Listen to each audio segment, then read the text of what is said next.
Welcome here today to the greatest of Kerfuffle showcases. Hello, Christopher Watkins. Hello, how are you? Good morning, good afternoon, good evening, Simon Whale. And I hope you are well today. Look, I'm always well, you know that. Right up until the impending heart attack, stroke, mental breakdown, or whatever it is. Up until that point, everything's a bed of roses. Well, I tell you what, we've got some bets on at the moment. Which one you're going to have? A triple heart bypass or a mental breakdown? I've been defying that Deadpool for years. Bring it on. Bring it on. Right, Chris.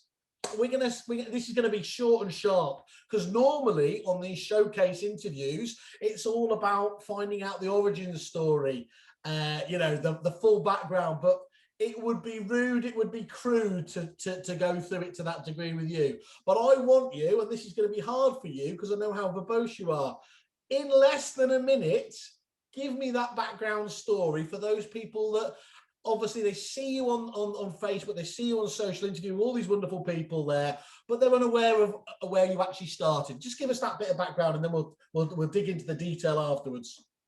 Trained chartered surveyor. Did my 4 years. There was no jobs in surveying in '93. Went and joined an estate agents. Worked for the Halifax for many, many years. Went through all the ranks. Got to branch manager level. Then the Halifax sold their estate agency off to to LSL in 2008 when things went belly up. Yep. Went to work at an independent estate agents because it was a job. Then ended up at Belvoir selling their franchises. Worked with Belvoir selling shed loads of franchises. They gave me some offices to play with because I had this idea that you could attract landlords by talking about local property market, because I noticed some other Belvoirs have been doing that. We basically had those 4 branches organically growing by 20-30% in 12-18 months. Said I'm a bit bored of selling franchises. No, your job is selling franchises. I said, well, I actually want to do more of this. So I left, and basically 6 years ago decided to set up a company helping estate and letting agents attract landlords and vendors to their estate agency by ghostwriting content about their local property market, because local people are interested in the local property market. Cool. Well, that's 2 minutes for a minute pitch, but I still... Was it 2 minutes? No, it wasn't bloody 2 minutes, Whaley. Piss off. I still appreciate you keeping it to the short version anyway. That's really, really good. And for anyone who hasn't done it, do go back and find the fact that, of course, Christopher Watkins has been on TV under that Halifax banner, haven't you?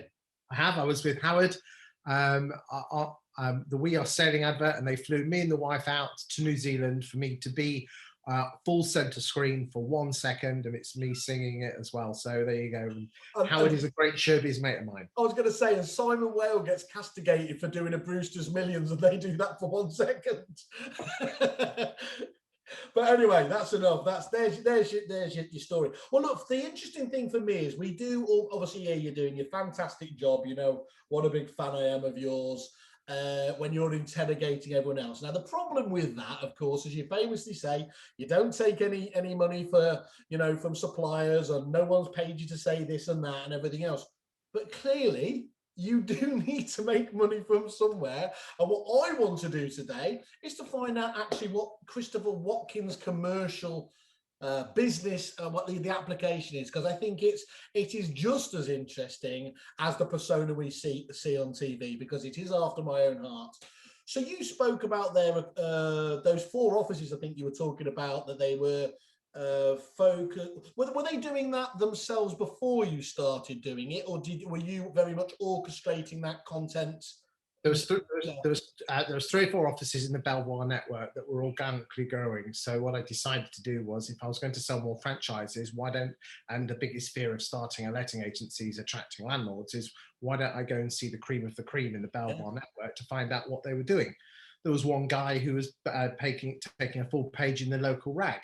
Yeah. And I said, well, this was back in 2012. Local newspaper advertising doesn't work. We put a grid of properties. And he said, I have no properties to put in it. So I'd put stories of how I'd help landlords, how I'd help tenants, what was happening in the property market.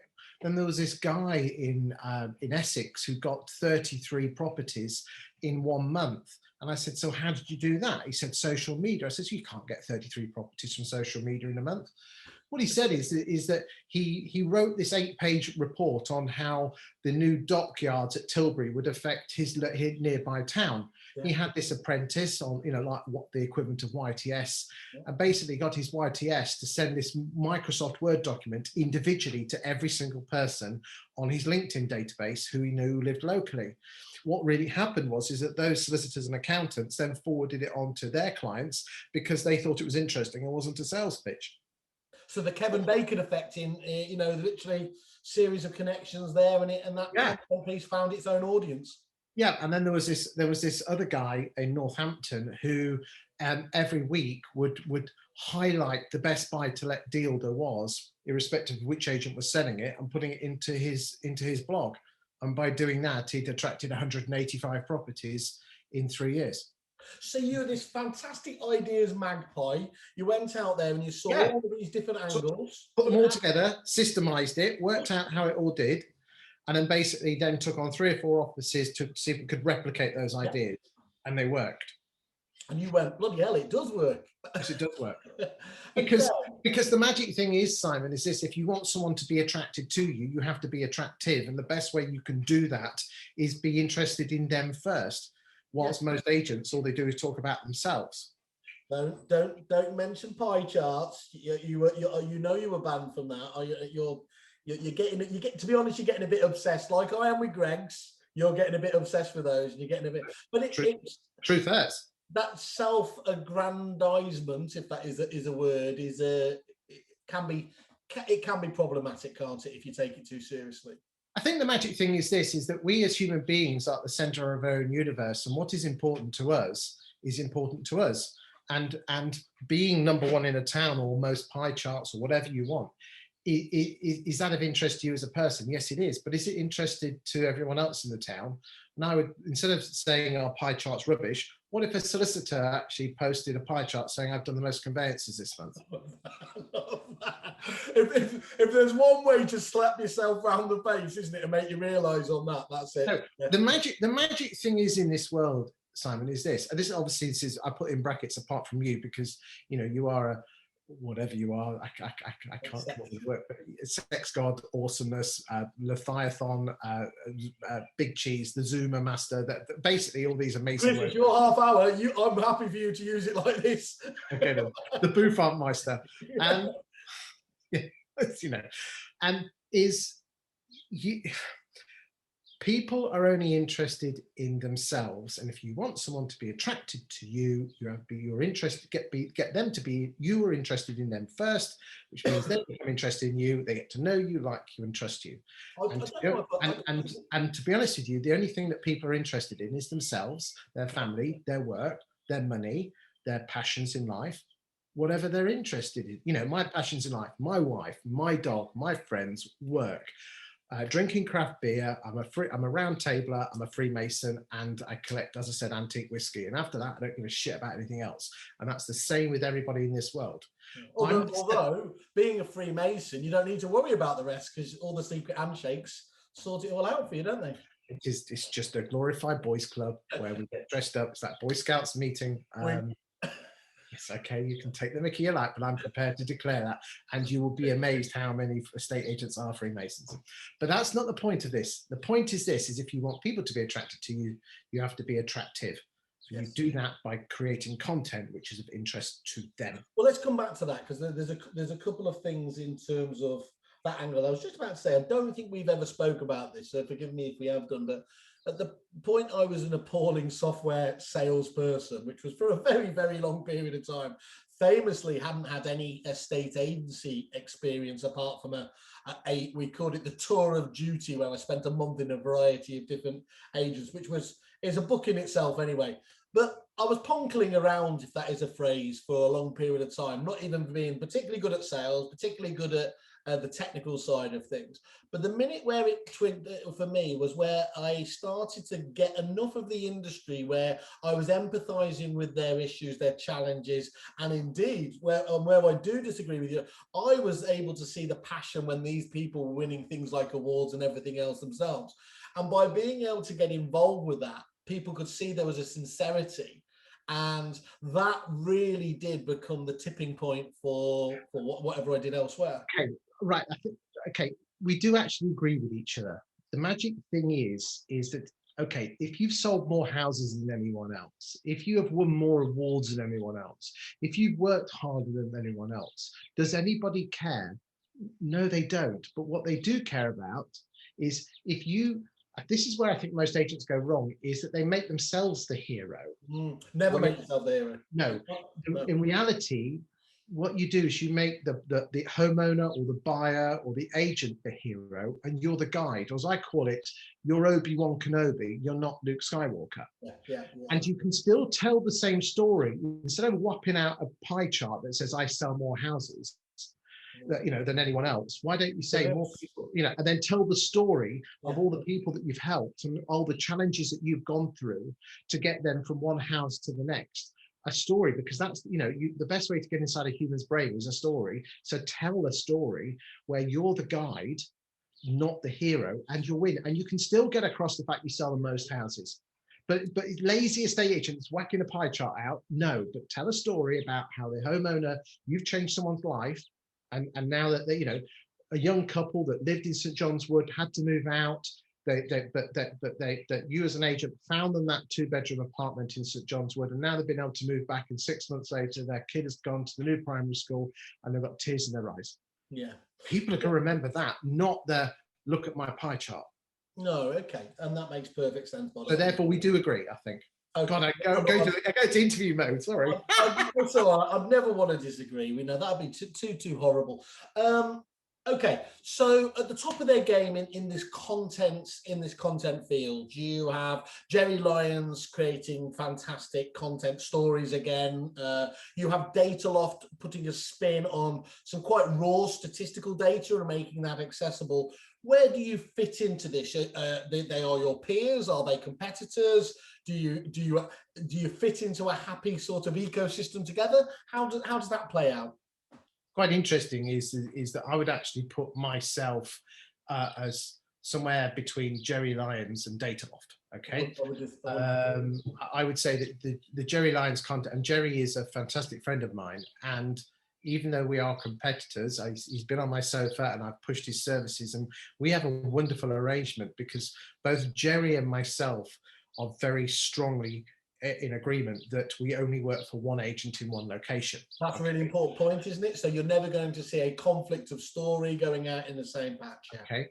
So what we have is if I've got someone someone approaches me and I'll pass them on to Jerry, and we don't share commission. We just pass each other on because we want to help our clients. So these are my words, but I would say Jerry's content is very lifestyle. Talks about the property market, talks about rentals, talks about more emotional things. But what I would call Daily Mail content. Okay, middle of the road, quite soft, lifestyle, using emotions. Okay, not particularly huge full of stats, but just kind of I would describe it as Daily Mail. Whether he agrees with the analogy, I'm using the analogy of newspapers. Okay, so that's one thing. I would call Dataloft what would be best described as a Bank of England data sheet. Lots of stats, probably a small little paragraph underneath. The granular level of Dataloft data is truly amazing. I love them to bits. What Rory and Grant and everyone else does at Dataloft is amazing. And that has its place as well. I'm kind of somewhere in the middle in the fact that the best way to describe me is if you could employ the Sunday Times journalist who writes about the property market one day a week to write an article on your town's property market, but you ask them to write it in a Sunday Times style, which would be, a short article for me is 700 to 800 words long. A normal one is 1,000 words long. Some people say short content works better than long. all I know is this, is that when I do a 1,000-word article, we get a lot more feedback than we have a shorter one. So Jerry, you get a lot more content with Jerry, much shorter, much sharp, and probably just more lifestyle and a bit more cuddly. Data Loft, raw facts, a little bit of write-up, and me, Sunday Times journalist. So, I mean, to give you an example, this week's article is about rent arrears. I have been able to work out how much in each town, what the rent arrears are. I saw your Grimsby one. Yep, okay. So I've been able to work that one out. It took me a day to work out how to work it out. So, and then what we can then do is then I give them an article, and the article basically says this is what the arrears are for rents. You've got the eye-catching clickbait bit, haven't you? Fantastic one there that you can't look past. If you see your town in there, you are not going past it, are you? Too right. And then you start reading the article about the number of tenants that are in arrears and how much they owe and the reasons why. And then the article, because it's and then that's reinforcing the authority piece is the next part of there, yeah. But then this is the killer bit, is that government stats say at the moment that just under 5% of tenants are 2 or months in arrears. Okay, but if you actually go and look at letting agents, the number of letting agents who have tenants who are 2 or months in arrears is less than 1%. So what we're basically saying there is, the article then goes on and basically says, because remember, half of properties are self-managed. Go with the lettings agent. They should have gone with the letting agents because you won't have so many arrears. It's just perfect. And I will, again, I hate making your head any bigger, but I genuinely, when I saw it, I thought, where the hell has he got together those stats? Because that is just, it's wonderful what the way that you, and again, going back to our friends at Data Loft and everything else there, when it becomes, data, lost in the data, and it becomes informational and useful, that's where there's something really special happens. I have this very strange skill set of looking at a set of data, going away for it for a day and actually coming up with a story. Yeah. And I was saying to the wife, I still don't know where that comes from, because I mean, we've just written article 351. They're all different, and I have no idea what I'm writing. Where you pull that out from? No, I genuinely do not know what the hell I'm going to write about. And each week I'll write a 1,000-word article full of local stats and graphs and things like that. Yes, it's incredible. Okay, so I asked you for a statistic that we can blow the minds of the audience, and in classic Mr. Watkins fashion, you came back with Edinburgh is further west than Bristol. So thank you for that, bollocks. That's really, really kind of you. What I'm going to ask you now, though, is to really tap into why should content marketing be important for agents. But I'm going to ask you just to give me a guesstimate now. What percentage do you think of agents do content marketing well at the moment? Probably no more than 5%. It is, yeah, and of course, that was what I was. It's incredible, that, isn't it? Because people are interested in talking about themselves and how big their what's names are. Mm. Well, most of them don't do anything. Or put their listings out, which you might as well go to Rightmove for. Do you remember the joy of the early days of Twitter when they pumped literally property listings onto Twitter? That showed a remarkable. That's what most agents are doing now. And what is quite interesting is that most property listings get the most views. So therefore, the vanity metrics of more views must mean more people like me. That is not. The amount of times I've seen in the landlord is that the more people that like and comment, the less likely you are to get more business. Yeah. There is no link between likes and shares and business. I love that. Yeah, the magic thing is that if you create content which is of interest to your potential client, they will be attracted to you. That content has to be interesting, relevant, educational, entertaining. So therefore, and that's what you do, because you're an entertainer as well, Simon. So basically, instead of trying to please everyone, you are trying to keep a certain sector of the estate agency market entertained, educated. And the thing is this, you don't need every single estate agent and every single forget that, you know, being popular to all, isn't it? I mean, it's just such a hack, you know, sort of philosophy, isn't it? Understanding, Peter Knight was talking about it. What's your smallest viable audience? You know, Grant LeBoff, one of the great marketers he has on his partnership group, talking about that. And here's the thing, and I made the point to him when we were talking, is in my previous guys, as you know, at a certain well-known CRM company, we tried to pretend that we were, at that time, all things to all people. You can come to us. And the truth was, we were at that time much more targeted towards larger agents and multi-office. But the minute we actually started specializing in, and this is where people, once you focus on a niche, the halo effect makes you popular to all anyway, doesn't it? Well, it's interesting. I'm working with some agents at the moment quite closely, where we're actually targeted, where most of their marketing is on one housing estate in one town. Well, I love this. This is the concept the Aussies would talk about, a farm area, wouldn't they? You're going to target 1,500 chimney pots, whatever the patch is, and own it completely. Too right. Yeah, I love it.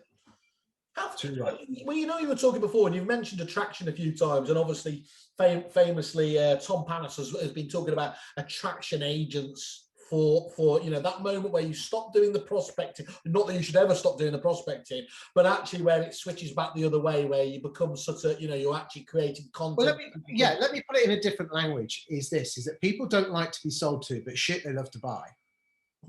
And that is a good definition of an attraction agent. Is this, that isn't it interesting that you hardly ever see me talk about the services I provide? Most people think I'm a trainer or a coach. I'm not.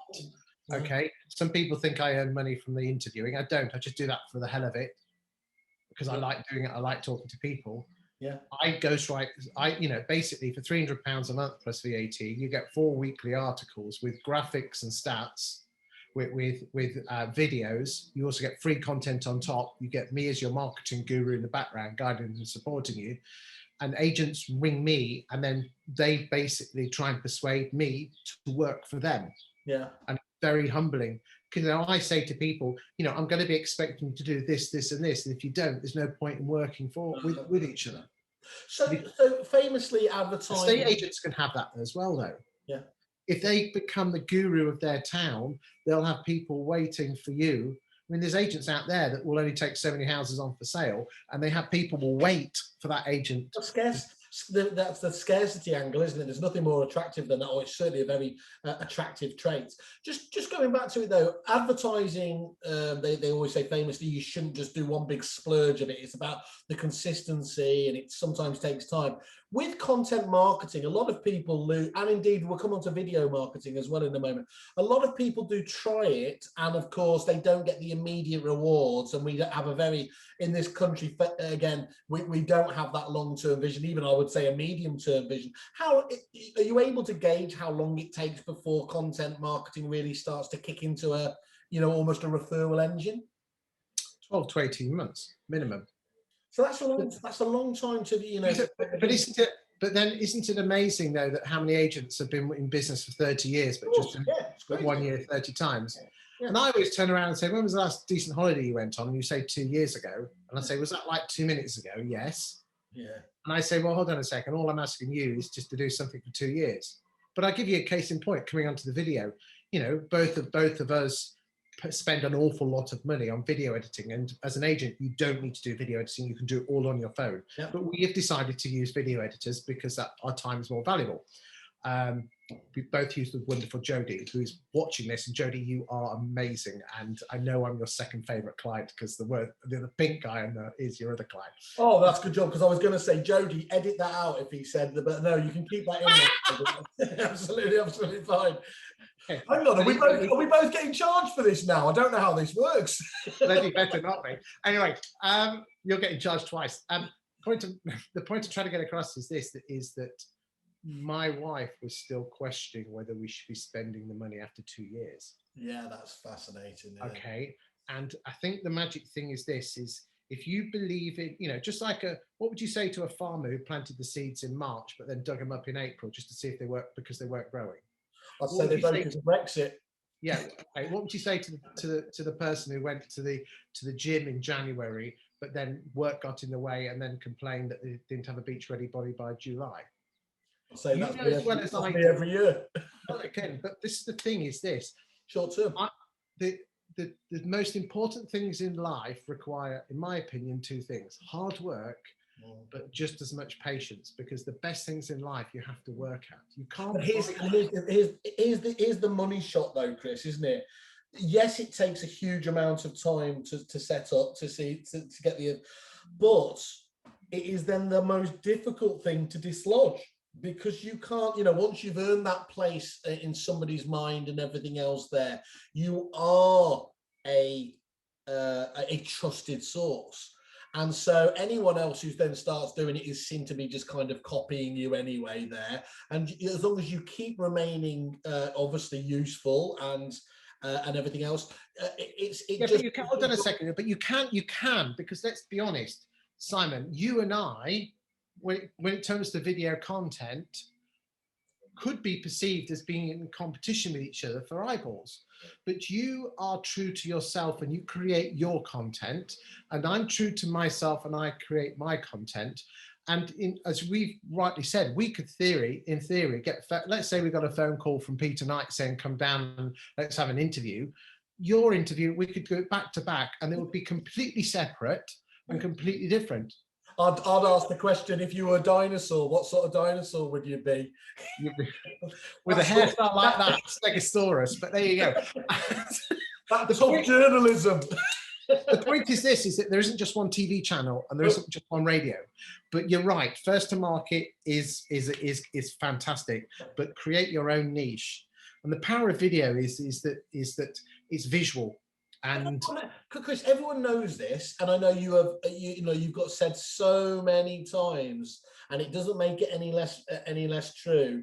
That so many of them are scared doing it. And I'll just on this subject before I do it, with the fantastic property video solutions team, whenever we used to go out in the early days and start quizzing agents, they'd be like, oh, I don't like video and everything else. The minute you got them on video, they were absolutely perfect. Because here's the thing, agents' job is to talk to people. So it shouldn't be a foreign art, if you like. Fear of judgment, fear of not looking stupid, fear of losing your pecking order in the tribe, because people still think that they're in a caveman situation. Worried that you'll go down, just fear of judgment and worried what other people think about you. But in reality, most people are just worried what other people think about them. So in fact, in life, all we're all worried about is what other people think about us. The magic thing is this: be true to yourself. Simon, you're true to yourself. If you were, you are what you see on video is what you see in real life. What you see on the sofa is what you see in real life. As long as you are self and be true and get over that fear of looking at that little lens, looking it straight down the barrel and being yourself.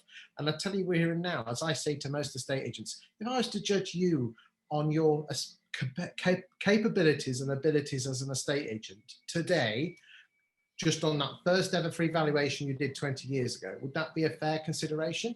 I don't think it would be. Your first video is going to be appalling. Look at Luke Sinclair. I mean, his first video, well, you might as well just been watching robots. Hello, my name is Luke Sinclair. I am a robot. Hello. And Michelle's Gallagher's. But now look at them. They flow like the lava.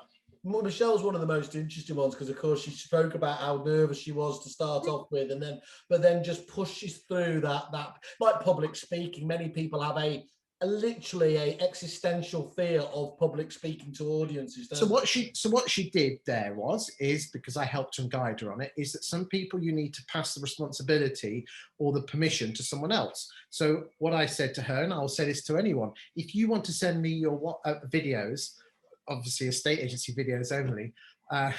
Important that, and you're right to say that for our crowd, because they will send you anything. Okay.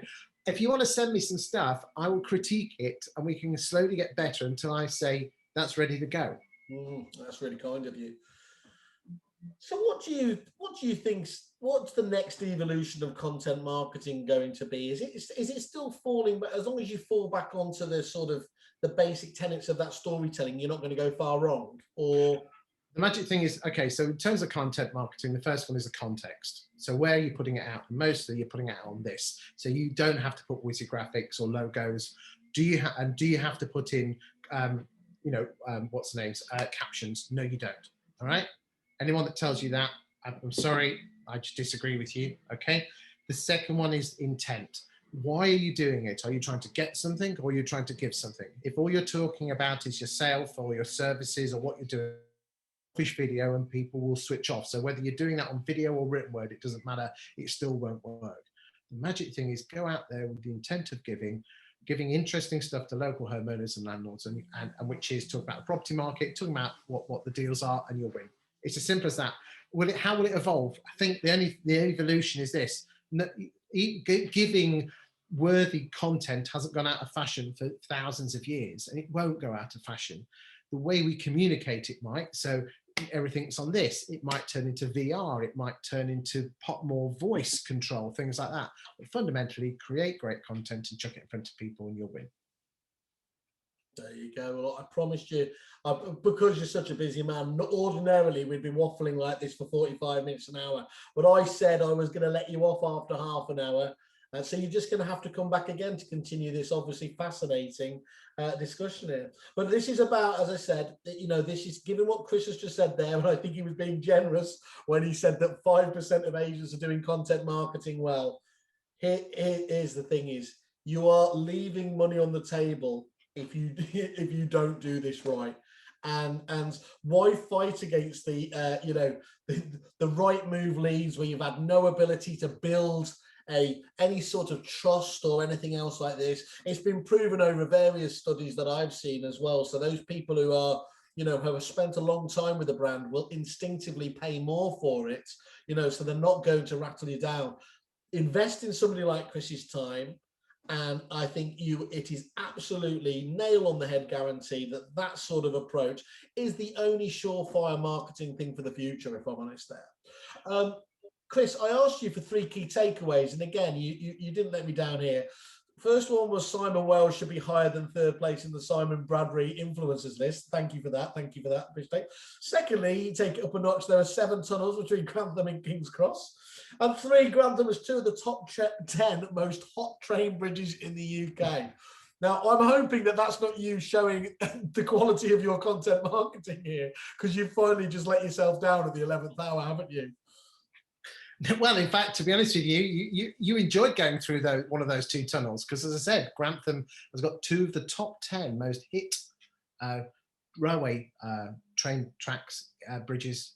Never mind that. I still haven't forgiven it for Thatcher, so we're going to have to do there.